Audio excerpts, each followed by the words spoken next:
We talk a lot about the skills that women bring to the table, and I wonder if that's something that you would like to speak about, and sort of what you've observed or what you're seeing, and particularly skills that maybe are more needed today.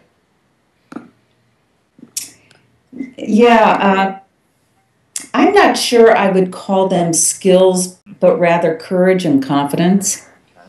Because what I have, seen over the time, and as I've tried to work with and help other women, especially women just emerging from MBA programs, for example, there are so many expectations placed upon them by virtue of going through the program.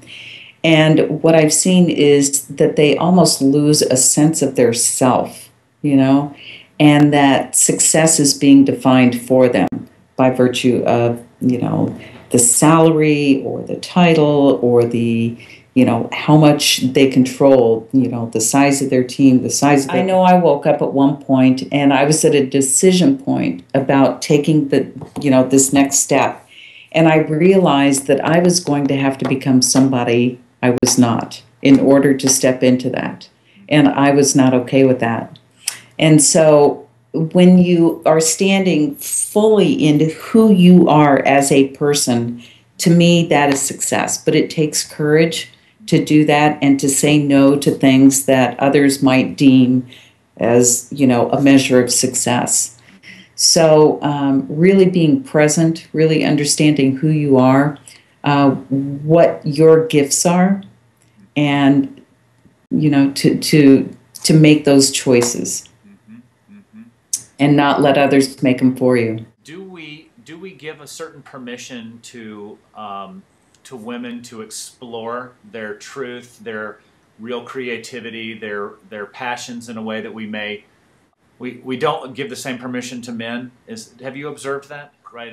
Men may be more hardwired into, the old rules of the game, right, and some of those mental models. It's win at any cost. It's I win, you lose. If you go back to the clock of the long now, and he sets up, the rules of the finite game and the infinite game, and I see the rules of the finite game as business as usual, where it is very much rooted in traditional business, and I would say male-dominated business rules. If you start to look at the rules of the infinite game, extend the play indefinitely, everyone wins, no one loses. Then it gets to be a different conversation, and I think women are more allowed, so to speak, or it's just like, yes, whatever, yeah, go have your conversation, we'll continue to run the business as usual. But I think that is starting to be seen, the old rules are starting to be seen as, no, we're headed down a really dangerous, scary path right now, and we do need to look at the new rules of the game. So how do you extend the rules? How do you start to collaborate across boundaries? That I think has been a tough one for more the traditional male-dominated ways of leading or managing a company.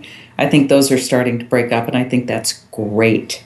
But this ability to collaborate, the ability to really go deep into generative conversations versus, you're sitting around a boardroom, somebody asks, somebody asks a question, and the first one with the answer, you win. Versus, no, let's ask a very generative question and have some dialogue here to see what emerges. So I think those things are changing, but women are more comfortable in that space than men have been typically, because they're often rewarded by coming up with the right answer first. Right. As that shifts, I think one of the interesting things is as we talk about evolutionary women, and there's also going to be an evolutionary male. As women step up more, then men will shift in order to balance. And I think that evolutionary male will have a lot of his male-female energy kind of in balance together, and will allow for his own exploration of all aspects of self. You know. Mm-hmm. And I think there are lots of men out there today who have those characteristics, and yeah, we seek them out. Yeah, good, yeah. Like yourself. Well, thank you very much.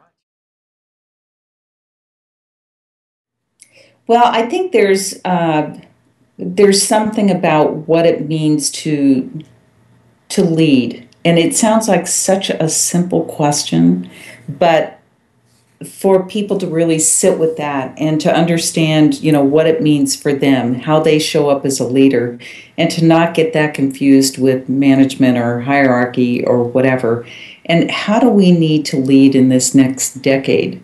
What do we maybe need to leave behind? It may be ego. It may be whatever it might be. I think it's something very personal. But I think we really are in this window right now, especially if you look at the climate science. We've got a critical decade ahead of us where we need to make some hard choices. And otherwise, we're going to be forced into very reactionary mode. I think we're already in reactionary mode. But how do we move from leading in reaction to leading in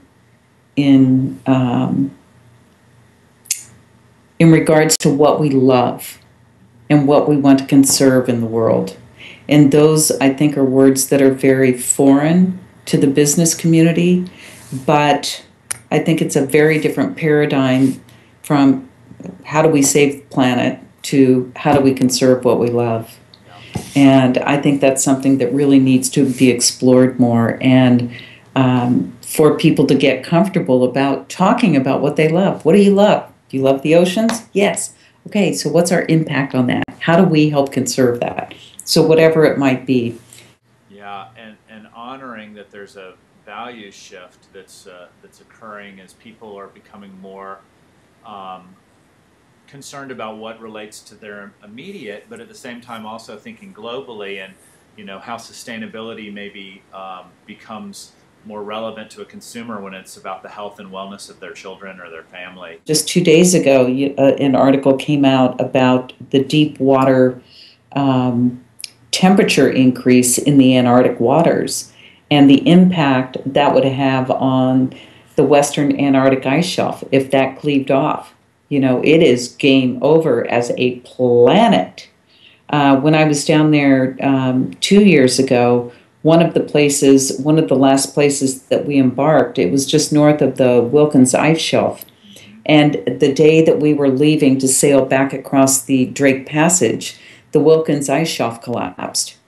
And that happened 40 years earlier than what scientists had predicted. So everything is increasing at a speed that is just absolutely unpredictable. And so, how do you engage people in these types of conversations without it becoming a fatalistic, hey, it is what it is, we can't stop it, and turn that into, I can make a difference, we can make a difference. What am I going to do today? What are we going to do today? And have those very, very real conversations and commitments. And, Peter Senge, one of the things that he has always said is systemic change happens through seemingly insignificant shifts in habit. So what are those small shifts in our daily life that can really add up? And maybe to end with, what the Dalai Lama said, again, that I just loved. He said, if one person smiles, that makes a difference, to somebody else. But if 1 million people smiled, it has an enormous impact. So what are these small shifts in habits? What are these small things that we can do that, cumulatively have a real impact in the world? Yeah. So, the power is in the people. We do have the power to make a change. Yes, we do. Wow. Well, thank you, Darcy. Well, thank you.